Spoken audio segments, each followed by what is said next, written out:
Good morning, and welcome to episode 208 of Getting Rich.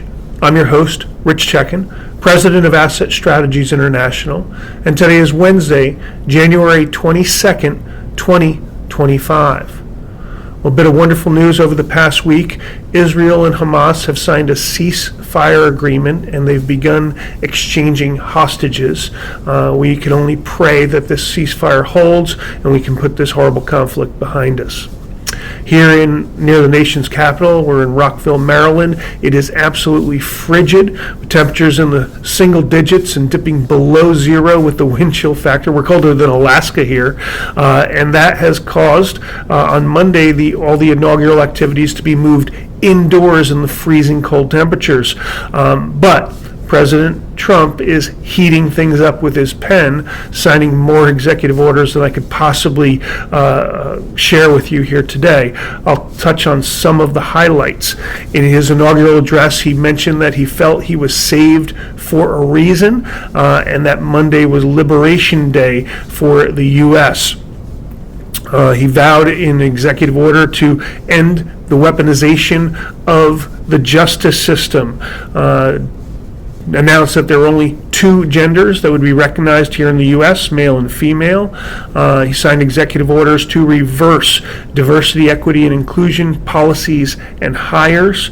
He declared national emergencies on both the southern border and with our energy policy.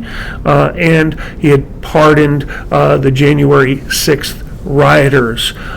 With all this going on, gold and silver are on the move over the past week. So let's take a look at some of those numbers.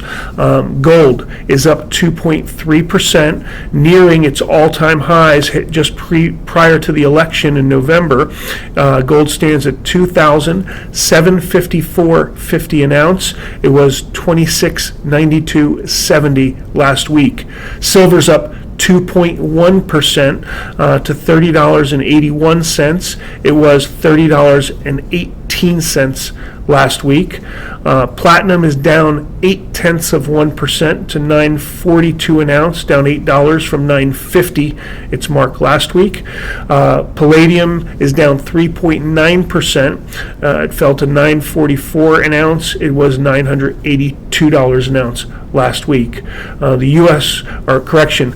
with the gold slightly outperforming silver. It's going to take more ounces of silver to buy an ounce of gold, so your gold-silver ratio this week is up slightly to 89.40. It was 89.22 last week, and your U.S. dollar has started to drift downward. It's trading at 107.88 this week. It was 109.10 on the index last week. The U.S. dollar's weakness, coupled with some falling Treasury yields, are probably the biggest reason that we're seeing gold and silver tick up, with gold reaching for new all-time highs and silver riding along on its coattails. We also fully attribute some of this movement to the uncertainty with the start of the incoming Trump administration. But we're going to cover all of this tomorrow night, Thursday the 23rd at 7 p.m. Eastern Time.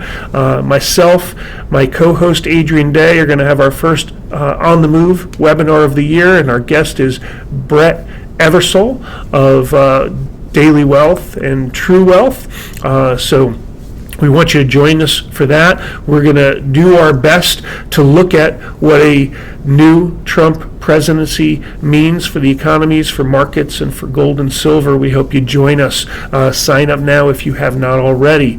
As always, we want you to go ahead and follow us on YouTube.